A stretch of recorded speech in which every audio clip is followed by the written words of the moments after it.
Los fundamentos de la libertad. Escrito de Friedrich August von Hayek.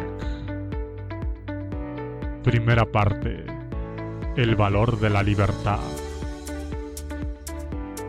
Capítulo 7. El gobierno mayoritario. El egoísmo, desde luego, influye de modo señalado sobre el actuar de los hombres. Ahora bien, es la opinión pública la que determina las manifestaciones de tal egoísmo y, en general, todos los negocios humanos.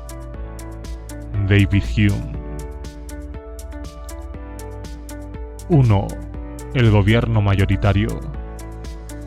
La igualdad ante la ley conduce a la exigencia de que todos los hombres tengan también la misma participación en la confección de las leyes. Aunque en este punto concuerden el liberalismo tradicional y el movimiento democrático, sus principales intereses son diferentes. El liberalismo, en el sentido que tuvo la palabra en la Europa del siglo XIX, al que nos adherimos en este capítulo, se preocupa principalmente de la limitación del poder coactivo de todos los gobiernos, sean democráticos o no, mientras el demócrata dogmático solo reconoce un límite al gobierno, la opinión mayoritaria. La diferencia entre los dos ideales aparece más claramente si consideramos sus oponentes. A la democracia se opone el gobierno autoritario, al liberalismo se opone el totalitarismo. Ninguno de los dos sistemas incluye necesariamente al opuesto. Una democracia puede muy bien esgrimir poderes totalitarios y es concebible que un gobierno autoritario actúe sobre la base de principios liberales. La palabra democracia, al igual que la mayoría de los términos utilizados en nuestro campo de estudio, se usa en un sentido más amplio y vago, pero si se emplea estrictamente para describir un método de gobierno, a saber, el de la regla de la mayoría, hace clara referencia a problema distinto del liberalismo. El liberalismo es una doctrina sobre lo que debería ser la ley, la democracia una doctrina sobre la manera de determinar lo que será la ley. El liberalismo considera conveniente que tan solo sea ley aquello que acepta la mayoría, pero no cree en la necesaria bondad de todo lo por ella sancionado. Ciertamente, su objetivo consiste en persuadir a la mayoría para que observe ciertos principios. Acepta la regla de la mayoría como un método de decisión, pero no como una autoridad en orden a lo que la decisión debería ser. Para el demócrata doctrinario, el hecho de que la mayoría quiera algo es razón suficiente para considerarlo bueno, pues, en su opinión, la voluntad de la mayoría determina no solo lo que es ley, sino lo que es buena ley. Existe un extenso acuerdo acerca de la anterior diferencia entre el ideal democrático y el ideal liberal. Sin embargo, también hay cierto sector que utiliza la palabra libertad en sentido de libertad política, lo que le conduce a identificar liberalismo con democracia. El concepto de libertad, para quienes así opinan en modo alguno, puede predeterminar cuál debe ser la actuación de la democracia. Por el solo hecho de ser demócrata, cualquier institución, por definición, deviene liberal. Parece que tal actitud no pasa de ser un mero juego de palabras. El liberalismo constituye una de las doctrinas referentes al análisis de las cuales sean los objetivos y esferas de acción de los gobernantes, fines y ámbitos entre lo que elegirá la democracia. En cambio, esta última, por ser un método, no indica nada acerca de los objetivos de quienes encarnan el poder público, aun cuando en la actualidad se utiliza muy a menudo el término democrático para describir pretensiones políticas específicas que circunstancialmente son populares y en especial ciertas apetencias igualitarias. No existe necesariamente relación entre democracia y la forma de utilizar los poderes de la mayoría.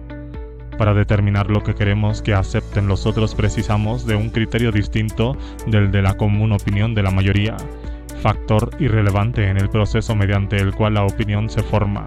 La democracia, ciertamente, no da respuesta al interrogante de cómo debería votar un hombre o qué es lo deseable, a menos que demos por sentado como lo hacen muchos de los demócratas, que la posición social de una persona le enseña a reconocer invariablemente sus verdaderos intereses y que, por lo tanto, el voto de la mayoría expresa siempre los mejores intereses de la mayoría.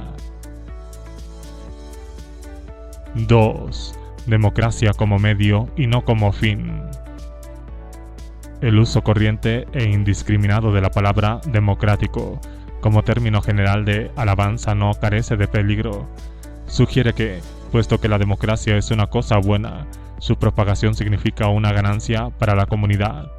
Esto pudiera parecer absolutamente cierto, pero no lo es. Existen por lo menos 2 capítulos en los que casi siempre es posible extender la democracia: el núcleo de personas que tienen derecho a votar y el alcance de las posibles cuestiones a decidir por procedimientos democráticos.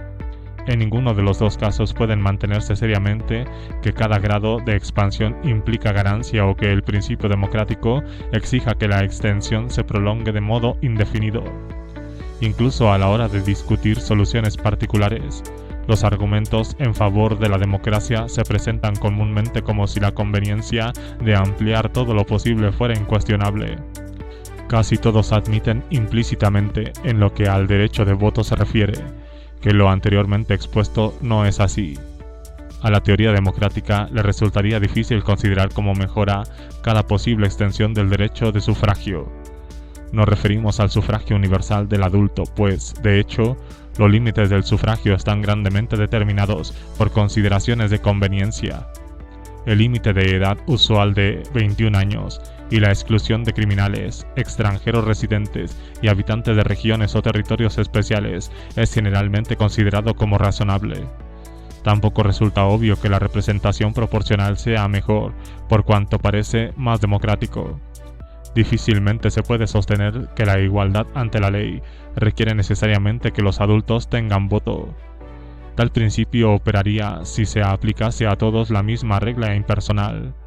Si solo tuvieran voto las personas de más de 40 años, o los que disfrutan de ingresos, o los que son cabeza de familia, o los que saben leer y escribir, estaríamos ante una infracción del principio apenas más importante que las restricciones generalmente aceptadas.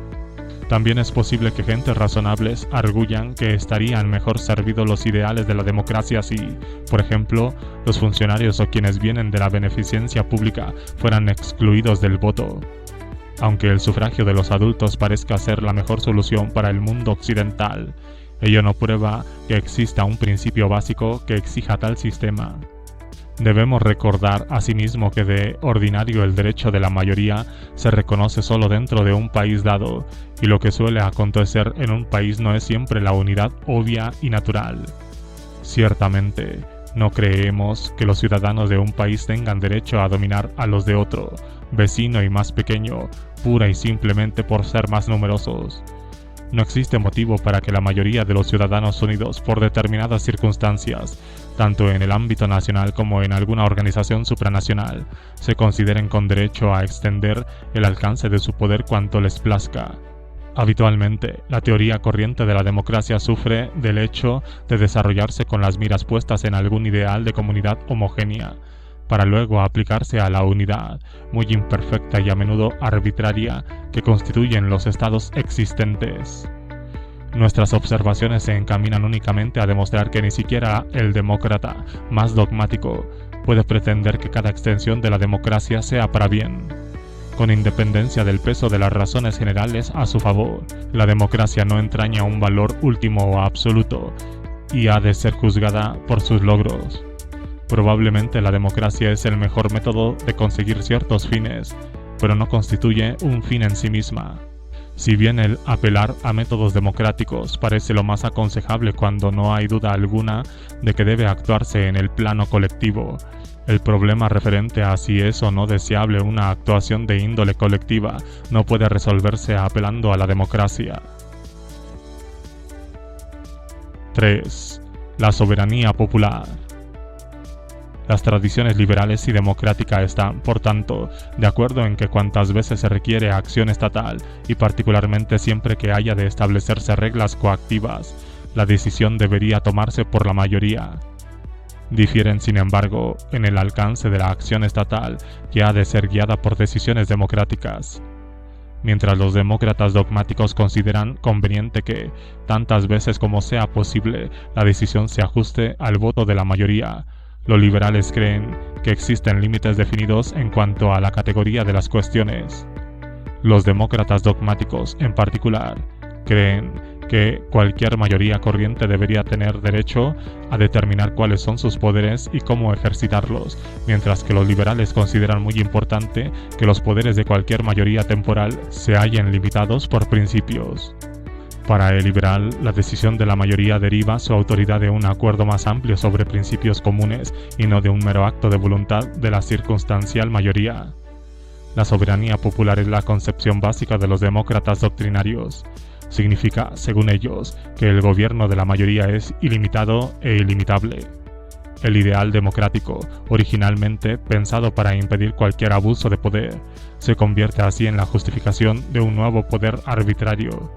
Sin embargo, la autoridad de la decisión democrática deriva de la circunstancia de haber sido adoptada por la mayoría de la colectividad que se mantiene compacta en virtud de ciertas creencias comunes a los más de sus miembros, siendo por otra parte indispensable que dicha mayoría se someta a los principios comunes incluso cuando su inmediato interés consista en violarlos.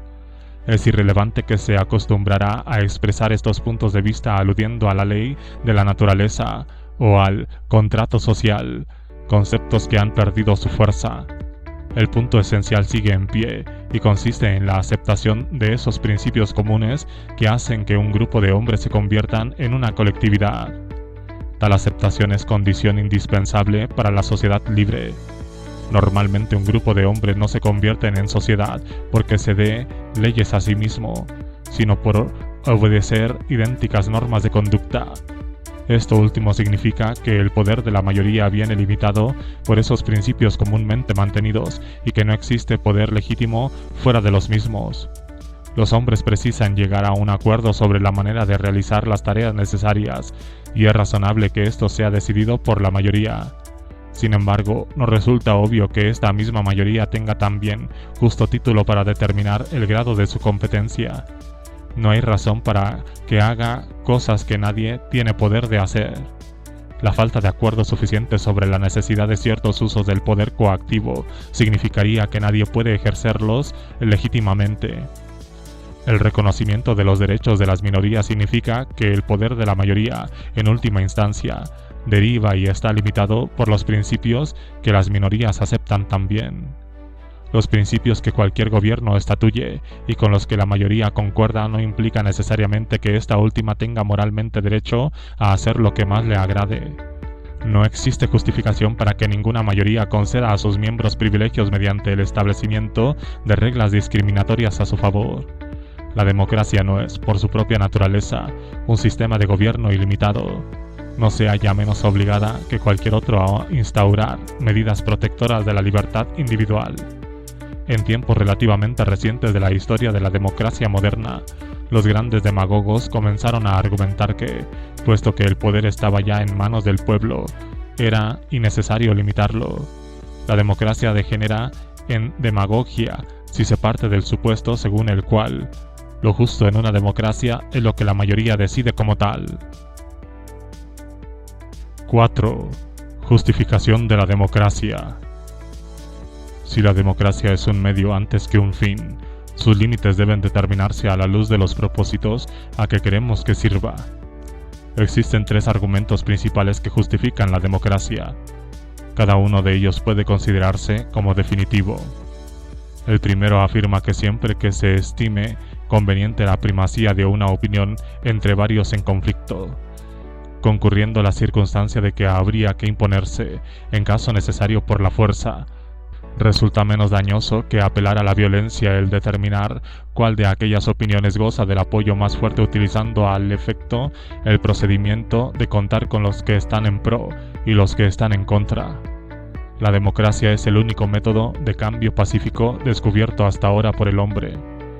El segundo argumento, históricamente el más importante y todavía de la mayor trascendencia, aun cuando no nos hallemos completamente seguros de que sea siempre válido, afirma que la democracia constituye importante salvaguardia de la libertad individual. Un escritor del siglo XVII dijo que lo mejor de la democracia es la libertad y el ardimiento y laboriosidad que engendra. Tal punto de vista reconoce sin duda que la democracia no es todavía la libertad. Aduce tan solo que la democracia probablemente engendra más libertad que otras formas de gobierno. Puede aceptarse el supuesto si alude a que es preciso impedir que unos individuos coaccionen a otros. La mayoría derivará escaso provecho de la circunstancia de que ciertas personas se hallen investidas de poder para coaccionar arbitrariamente a los demás. Ahora bien, la protección del individuo contra la acción colectiva de la mayoría es asunto distinto y cabe argumentar que puesto que, de hecho, el poder coactivo debe ejercerse siempre por unos pocos, habrá menos probabilidades de abuso si el poder en cuestión, conferido a los pocos, es siempre revocable por los que se han sometido a él. Aunque en una democracia las perspectivas de libertad individual son mejores que bajo otras formas de gobierno, no significa que resulten ciertas. Las posibilidades de libertad dependen de que la mayoría la considere o no como su objetivo deliberado. La libertad tiene pocas probabilidades de sobrevivir si su mantenimiento descansa en la mera existencia de la democracia. El tercer argumento alude a la ilustración que las instituciones democráticas proporcionan en relación con el desenvolvimiento de los negocios públicos. Tal razonamiento se me antoja el más poderoso. Puede muy bien ser cierto, como se ha mantenido a menudo, que en cualquier aspecto de la vida pública la intervención de una élite educada resulte más eficiente y quizá incluso más justa que la de otro gobierno elegido por el voto de la mayoría. El punto crucial, sin embargo, consiste en que, al comparar el sistema democrático con cualquier otro, no se puede argumentar presuponiendo en todo momento una perfecta información en el público. El argumento de Tocqueville, en su gran obra Democracia en América, destaca que la democracia es el único método efectivo de educar a la mayoría. Hoy en día, la afirmación de Tocqueville es tan cierta como lo fue en su tiempo.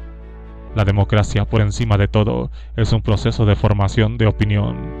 Su ventaja principal no radica en el método de seleccionar a los que gobiernan, sino en que, al participar activamente una gran parte de la población en la formación de la opinión, se amplía el número de personas capacitadas entre las cuales elegir. Puede admitirse que la democracia no designa para las funciones públicas a los más sabios y mejor informados, como igualmente que en un momento dado la decisión de un gobierno formado por la élite pudiera ser más beneficiosa para la comunidad. Sin embargo, esto no se opone a que todavía concedamos a la democracia la preferencia. El valor de la democracia se prueba más en su aspecto dinámico que en su aspecto estático. Como ciertamente ocurre con la libertad, los beneficios de la democracia aparecen solo a largo plazo, mientras que sus logros más inmediatos pueden ser notoriamente inferiores a los de otras formas de gobierno. 5. El proceso de formación de la opinión. La idea de que el gobierno debe atenerse a la opinión de la mayoría tan solo tiene sentido si tal opinión es independiente del gobierno. El ideal de la democracia se basa en la creencia de que el criterio que inspira a quienes gobiernan se origina en un proceso independiente y espontáneo. Se requiere, por tanto, la existencia de una gran esfera libre del control de la mayoría, en la que se forman las opiniones de los individuos. En la razón que acabamos de exponer se apoya el amplio consenso de que los argumentos en favor de la democracia y los argumentos en favor de la libertad de palabra y discusión son inseparables. Ahora bien, la tesis de que la democracia no solo proporciona el método para ajustar las diferencias de opinión en el curso de la acción a adoptar, sino también el patrón de lo que la opinión debería hacer, ha tenido ya efectos de largo alcance. En especial, tal punto de vista ha producido seria confusión sobre lo que de hecho es la ley válida y lo que debería ser. Para que la democracia funcione, tan importante es que lo primero pueda verificarse en todo momento como que lo último pueda siempre ponerse en tela de juicio. Las decisiones de la mayoría nos dicen lo que el pueblo quiere en un determinado momento, pero no lo que le interesaría querer si estuviera mejor informado y, a menos que tales decisiones pudieran modificarse mediante la persuasión, carecerían de valor. Los argumentos en favor de la democracia presuponen que cualquier opinión minoritaria pueda convertirse en mayoría. No necesitaríamos subrayar cuánto queda expuesto a no ser por el hecho de que a veces el demócrata, y particularmente el intelectual demócrata, simbolizan como deber la aceptación de los valores y criterios de la mayoría. Verdad es que existe el consenso de que el punto de vista mayoritario prevalezca siempre que se refiera a la acción colectiva, pero esto no significa, en absoluto, que uno deba abstenerse de hacer cualquier clase de esfuerzos para alterarlo. Se puede tener un profundo respeto por esa convención y al mismo tiempo muy poco por la sabiduría de la mayoría. Nuestro conocimiento y comprensión progresan solamente porque la opinión de la mayoría cuenta siempre con la oposición de algunos. Es muy probable que, con el tiempo, en el proceso de formación de la opinión, el punto de vista de la mayoría no sea el mejor y que alguien lo supere. Puesto que desconocemos cuál de las muchas opiniones nuevas que compiten demostrarán ser mejor, hay que aguardar hasta que gane suficiente apoyo. La tesis de que los esfuerzos de todos deben ser dirigidos por la opinión de la mayoría o de que una sociedad estará mejor ensamblada cuanto más se conforme a los patrones de dicha mayoría constituye, en realidad, la negación del principio que ha impulsado el progreso de la civilización. La adhesión general a dicha tesis significaría probablemente el marasmo, sino la decadencia de la civilización. El progreso consiste en que pocos convenzan a muchos. Deben aparecer por doquier puntos de vista nuevos antes de que llegue a ser puntos de vista de la mayoría. No existe experiencia de ninguna sociedad sin que antes haya sido la experiencia de unos pocos individuos. El proceso de formación de la opinión de la mayoría tampoco es entera o principalmente materia de discusión como pretenden las concepciones superintelectuales. Existe cierta verdad en la tesis de que la democracia es el gobierno de la discusión, pero eso se refiere solamente a la última etapa del proceso, cuando se prueban los méritos de las opiniones y deseos alternativos. Aunque la discusión sea esencial, no constituye el proceso principal para que el pueblo aprenda. Las opiniones y deseos de la gente se forman por individuos que actúan de acuerdo con sus propias ideas y aprovechan lo que otros han aprendido en sus experiencias personales. La opinión no progresaría de no existir ciertos seres que saben más que el resto y se hallan en mejor posición para convencer. Como normalmente desconocemos quién es el más sabio, abandonamos la decisión a un proceso que no controlamos y que pertenece siempre a una minoría que obra de manera diferente a la de la mayoría. Así, a fin de cuentas, la mayoría aprende a actuar mejor. 6. La necesidad de principios. No existe fundamento lógico que permita atribuir a las decisiones de la mayoría esa más alta sabiduría supraindividual que hasta cierto punto parece que habría otorgar a todo producto espontáneo del cuerpo social. En las resoluciones de la mayoría no hay que buscar tal sabiduría superior. Si por algo se caracteriza es por la peculiaridad de ser necesariamente inferiores a las decisiones que los miembros más inteligentes del grupo adoptarían tras escuchar todas las opiniones. Las resoluciones mayoritarias son producto de una meditación menos cuidadosa y generalmente representan un compromiso que no satisface totalmente a nadie. Tal afirmación se hace aún más evidente en el caso de los resultados acumulativos que emanan de sucesivas decisiones de artificiosas mayorías compuestas variadamente. Los resultados de estas mayorías no son la expresión de una concepción coherente, sino de motivos y objetivos diferentes y a menudo en conflicto. El proceso que nos ocupa no debe confundirse con los procesos espontáneos que las comunidades libres han aprendido a considerar como fuente original, con mejor capacidad de arbitrio que la sabiduría individual. Si por proceso social significamos la gradual evolución capaz de producir mejores soluciones que las deliberadamente ideadas, la imposición de la voluntad de la mayoría difiere radicalmente de aquella otra libremente desarrollada de donde surgen las costumbres y las instituciones. Porque el carácter coactivo, monopolístico y exclusivo de la primera destruye las fuerzas de autocorrección que en una sociedad libre aseguran el abandono de los esfuerzos equivocados y el mantenimiento de los que tienen éxito. También difiere básicamente del proceso en virtud del cual la ley se forma mediante precedentes, a menos que se integren, como ocurre en las decisiones judiciales, en otros mecanismos a cuyo tenor sean acatados los principios anteriormente establecidos. Las decisiones mayoritarias, por lo demás, cuando no responden a normas comúnmente aceptadas, se hallan singularmente predestinadas a provocar consecuencias que nadie desea. Así ocurre, a menudo, que una mayoría, por sus propias decisiones, se ve forzada a acciones posteriores que ni se previeron ni se desearon. La creencia de que la acción colectiva puede hacer caso omiso de los principios es una gran ilusión.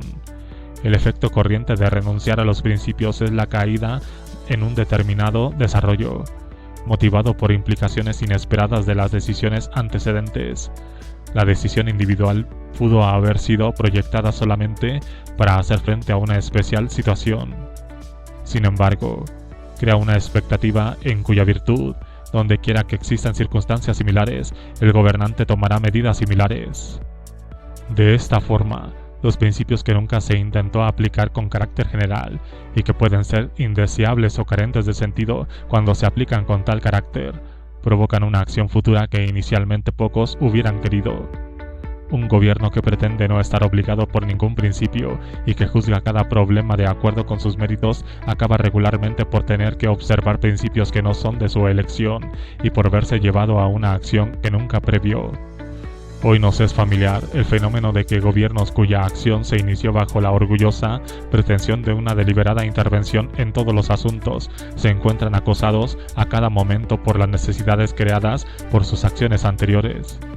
Tan pronto como los gobiernos llegaron a considerarse omnipotentes, comenzaron los comentarios sobre la necesidad e inevitabilidad de una actuación de esta clase o de la otra, cuya inconveniencia los propios gobernantes reconocen. 7. El imperio de las ideas. Los motivos por los que los estadistas o los políticos se ven en el caso de actuar en determinado sentido, o de que su acción sea considerada como inevitable por los historiadores, derivan de que su opinión, o la de otras gentes, pero no los hechos objetivos, les impiden adoptar alternativa distinta. Solamente las personas influidas por ciertas creencias mantienen que cualquier respuesta a acontecimientos dados pueda estar determinada tan solo por las circunstancias. Para el político práctico que aspira a resolver concretos y específicos supuestos, dichas creencias constituyen, por lo que a él atañe, realidades inmodificables. Quizás sea casi necesario que dicho político carezca de originalidad y que conforme su programa a las opiniones sustentadas por gran número de gente, el político de éxito debe su poder a la circunstancia de moverse dentro de un marco de pensamiento aceptado, como también a que piensa y habla convencionalmente. Quizá resultará un contrasentido que el político fuese un dirigente en el campo de las ideas. En el ámbito democrático, la tarea del político consiste en averiguar cuáles son las opiniones mantenidas por mayor número de gente y no en dar cauce a nuevas opiniones que se conviertan en criterio de la mayoría en algún futuro distante. El estado de opinión que gobierna la decisión en asuntos políticos es siempre resultado de una lenta evolución que se extiende sobre largos periodos y que actúa en muchos niveles diferentes. Las nuevas ideas surgen de unos pocos y se extiende gradualmente hasta llegar a ser patrimonio de una mayoría que apenas si conoce su origen. En la sociedad moderna este proceso implica una división de funciones entre quienes se preocupan principalmente de determinadas soluciones y los que se ocupan de ideas generales y de elaborar y reconciliar los diversos principios y acciones que las experiencias pasadas han sugerido. Nuestros puntos de vista sobre nuestras acciones y fines son principalmente preceptos adquiridos por parte de la herencia de nuestra sociedad. Esas opiniones políticas y morales, no menos que nuestras creencias científicas, provienen de aquellos que principalmente manejan ideas abstractas. Tanto el hombre ordinario como el dirigente político obtienen de tales profesionales las concepciones fundamentales que constituyen el encuadre de su pensamiento y guía su acción. La creencia de que al fin y al cabo son las ideas, y por tanto los hombres que ponen en circulación las ideas, quienes gobiernan la evolución social, así como la creencia de que en tal proceso los pasos de los individuos deben estar gobernados por un conjunto de conceptos coherentes, ha constituido por mucho tiempo parte fundamental del credo liberal. Es imposible estudiar la historia sin llegar a enterarse de la lección dada a la humanidad por cada época, y siempre menospreciada, de que la filosofía especulativa, que para los espíritus superficiales parece cosa tan alejada de los negocios de la vida y de los intereses visibles de la gente, es en realidad la que en este mundo ejerce máxima influencia sobre los humanos y la que tarde o temprano subyaga cualquier influencia, salvo las que ella misma debe obedecer. Aunque quizá este acerto se entienda hoy menos que cuando John Stuart Mill lo elaboró, pocas dudas caben de que se trata de una verdad con vigencia en todos los tiempos, lo reconocemos o no. Se trata de una verdad tan poco entendida, porque la influencia de los pensadores abstractos en la masa tan solo opera indirectamente. Los hombres raramente saben o les importa saber si las ideas generales de la época en que viven proceden de Aristóteles o de Locke, de Rousseau o de Marx, o de algún profesor cuyas opiniones estuvieron de moda entre los intelectuales 20 años atrás. La mayoría jamás leyó las obras ni siquiera conoció los nombres de los autores cuyas concepciones e ideales han llegado a formar parte de su pensamiento. La directa influencia de la filosofía política en los negocios corrientes pueden ser despreciable. Sin embargo, cuando sus ideas llegan a ser propiedad común a través de la obra de historiadores, publicistas, maestros, escritores e intelectuales, generalmente constituye la guía efectiva de procesos de desarrollo. Esto significa no solo que las nuevas ideas ejercen comúnmente su influencia en la acción política una generación o más después de haber sido formuladas por vez primera, sino que, antes de que las contribuciones de los pensadores especulativos puedan ejercer tal influencia, han de pasar a través de un largo proceso de selección y modificación. Necesariamente, los cambios en las creencias políticas y sociales actúan en cualquier tiempo en muchos niveles diferentes.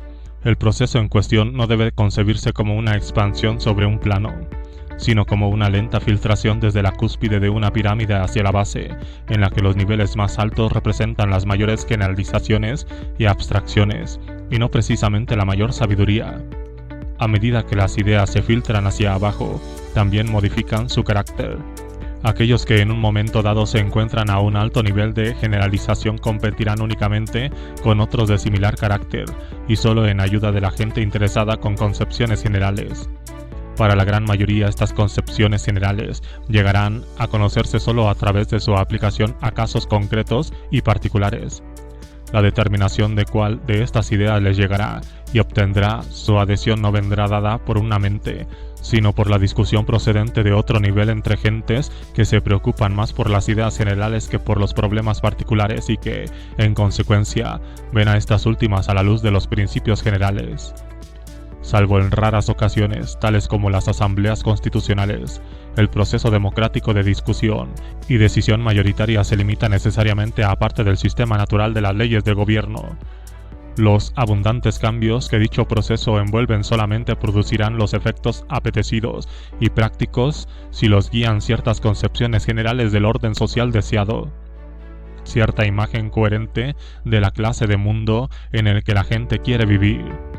Conseguir tal imagen no es una tarea simple, y el mismo estudioso especialista no puede hacer otra cosa que esforzarse para ver un poco más claro que sus predecesores. El hombre práctico, preocupado por el problema inmediato de cada día, no tiene interés ni tiempo para examinar las interrelaciones de las diferentes partes del complejo orden de la sociedad. Meramente escoge entre los posibles órdenes que se le ofrecen y finalmente acepta una doctrina política o una serie de principios elaborados y presentados por otros. Si la mayoría de las veces los hombres no estuviesen dirigidos por algún sistema de ideas comunes, no habría posibilidad de una política coherente ni de entablar discusión real sobre determinadas soluciones. Es dudoso, en fin de cuentas, que la democracia pudiera funcionar si la gran mayoría no tuviese una concepción general común del tipo de sociedad deseada. Sin embargo, aunque tal concepción exista, no se mostrará necesariamente en cada decisión mayoritaria. Los grupos no siempre actúan de acuerdo con su mejor conocimiento u obedecen las reglas morales que reconocen en abstracto más de lo que los individuos puedan hacerlo.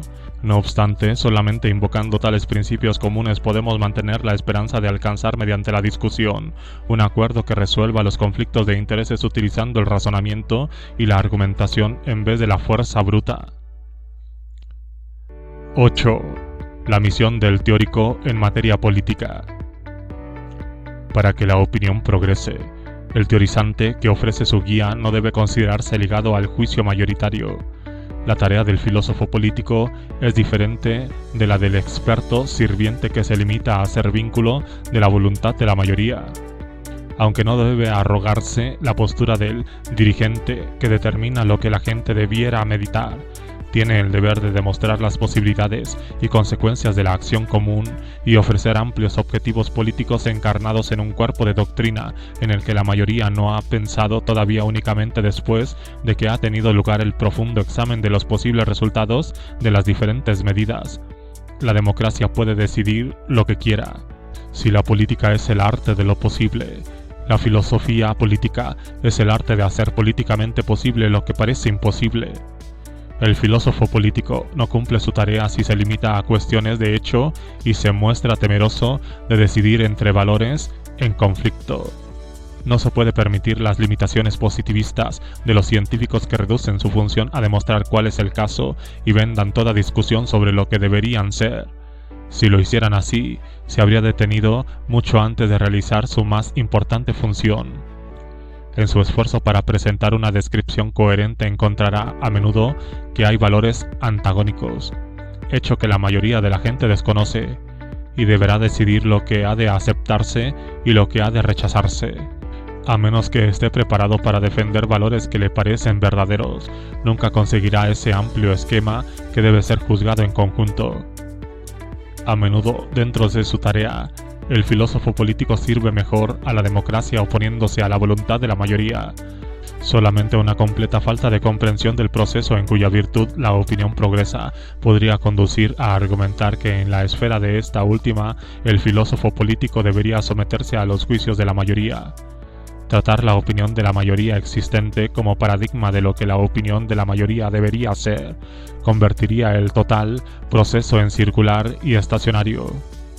De hecho, nunca hay tanta razón para que el filósofo político sospeche que está fracasando en su tarea como cuando descubre que sus opiniones son muy populares.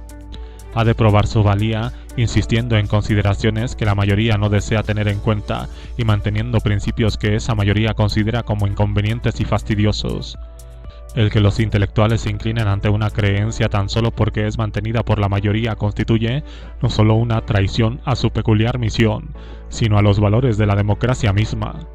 El desprecio de la democracia por los principios que propugnan la autolimitación del poder de la mayoría no prueba que tales principios sean erróneos, como tampoco prueba que la democracia sea indeseable la circunstancia de que haga a menudo lo que un liberal considera equivocado. El liberal cree simplemente que está en posesión de una razón que, una vez entendida rectamente, inducirá a la mayoría a limitar el ejercicio de su propio poder. El liberal tiene la esperanza de persuadir a la mayoría para que, llegado el momento de tomar determinadas decisiones, acepte dicha razón como guía. 9. Condiciones para que la democracia perviva. Lo menos importante del argumento liberal precedente no es que el menosprecio de dichas limitaciones, a la corta o a la larga, destruya la prosperidad y la paz, sino que acabe con la democracia misma. El liberal cree que los límites de la democracia deben imponerse son también los límites dentro de los cuales puede, de manera efectiva, funcionar y el marco donde asimismo la mayoría puede dirigir y controlar verdaderamente las acciones del gobierno. En tanto que la democracia obligue al individuo tan solo mediante reglas generales elaboradas por ella misma, conserva el poder de coacción en sus propias manos. Al intentar dirigir a dicho individuo más específicamente, pronto se encontrará con que está indicando meramente los fines a lograr, a la par que deja a sus expertos sirvientes el decidir la mejor manera de alcanzar tales objetivos. Y una vez que se admite con carácter de generalidad que las decisiones de la mayoría pueden indicar fines meramente y que la persecución de los mismos ha de abandonarse a la resolución de los administradores, pronto se creerá también que casi todos los medios para alcanzar dichos fines son legítimos. El individuo tiene pocos motivos para temer a las leyes generales que la mayoría promulga, pero sí mucha razón para recelar de los gobernantes que tal mayoría pueda imponerle para complementar las instrucciones del caso en orden a su aplicación. Hoy en día el peligro para la libertad individual no lo constituyen los poderes que las asambleas democráticas manejan efectivamente, sino los que conceden a los administradores encargados de la concesión de fines determinados. Habiéndose acordado que la mayoría debe prescribir las reglas que debemos de obedecer para la persecución de nuestros fines individuales, nos encontramos sujetos más y más a las órdenes y la arbitrariedad voluntad de sus agentes. Bastante significativamente descubrimos no solo que la mayoría de los defensores de la democracia ilimitada se convierten pronto en paladines de la arbitrariedad y de la opinión de remitir a expertos la decisión de lo que es bueno para la comunidad, sino que los más entusiastas partidarios de tan ilimitados poderes de la mayoría son a menudo esos mismos administradores, conocedores mejor que nadie de que una vez asumidos tales poderes, serán ellos y no la mayoría los que de hecho harán ejercicio de los mismos. Si la experiencia moderna ha demostrado algo en esta materia es que, una vez otorgados amplios poderes a los organismos estatales para propósitos determinados, no pueden controlarse efectivamente por las asambleas democráticas. Si las asambleas no determinan la manera de utilizar tales poderes, las decisiones de sus agentes serán más o menos arbitrarias. Consideraciones generales y recientes experiencias demuestran que la democracia únicamente seguirá siendo efectiva si los gobiernos, en lo tocante a su acción coactiva, se limitan a tareas que puedan llevarse a cabo democráticamente. Si la democracia es un medio de preservar la libertad individual no es menos una esencial condición del fundamento de la democracia. Aunque probablemente la democracia es la mejor forma de gobierno limitado, degenera en absurdo al transformarse en gobierno ilimitado. Los que sostienen que la democracia es todopoderosa y defiende en bloque lo que la mayoría quiere en cualquier momento dado, trabajando a favor del derrumbamiento democrático. De hecho, el viejo liberal es mucho más amigo de la democracia que el demócrata dogmático, puesto que se preocupa de preservar las condiciones que permiten el funcionamiento de la democracia. No es antidemocrático tratar de persuadir a la mayoría de la existencia de límites más allá de los cuales su acción deja de ser benéfica y de la observancia de principios que no son de su propia y deliberada institución. La democracia, para sobrevivir, debe reconocer que no es la fuente original de la justicia y que precisa admitir una concepción de esta última que no se manifiesta necesariamente en las opiniones populares sobre la solución particular de cada caso. El peligro estriba en que confundamos los medios de asegurar la justicia con la justicia misma. Quienes se esfuerzan en persuadir a las mayorías para que reconozcan límites convenientes a su justo poder son tan necesarios para el proceso democrático como los que constantemente señalan nuevos objetivos a la acción democrática.